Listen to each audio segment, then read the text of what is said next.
newspaper, the Philippine Village Voice, to attack his critics, but he wound up attracting more attention than he anticipated. And tonight, Romeo is busted. Could we step outside for a moment?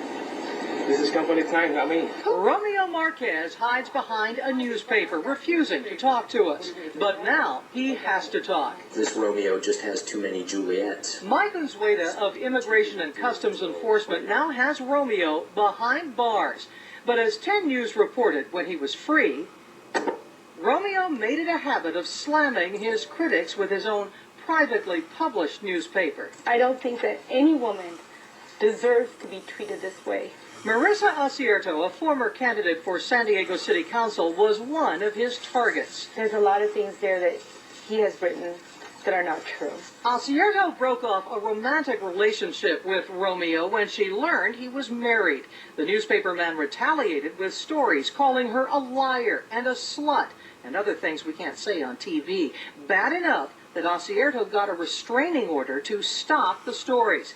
As we said, Acierto dumped Romeo when she learned he was married, and not just to one woman, but two at the same time. Mr. Marquez, we really do need to speak with you. After our investigation, his headline ran, "Mighty Oops, Marty Emerald." Well, now it's "Mighty Oops, Romeo." Now, Romeo is headed for a deportation hearing. He has been married a number of times here in the United States. He made false statements to the government, specifically to gain his immigration status in the United States. Bad news for Romeo, good news for some in the Philippine community.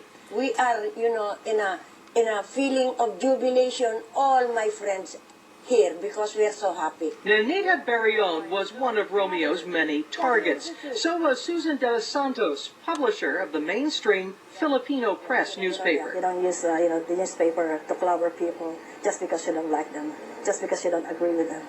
As for Marissa Acierto, she just wants to see justice for Romeo.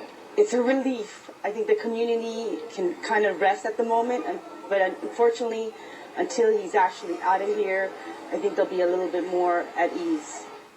Romeo's deportation hearing has not yet been scheduled. Meantime, he is locked up until he can post bail. Oops, Romeo is right, I guess. You got it. All right, thanks, Marty.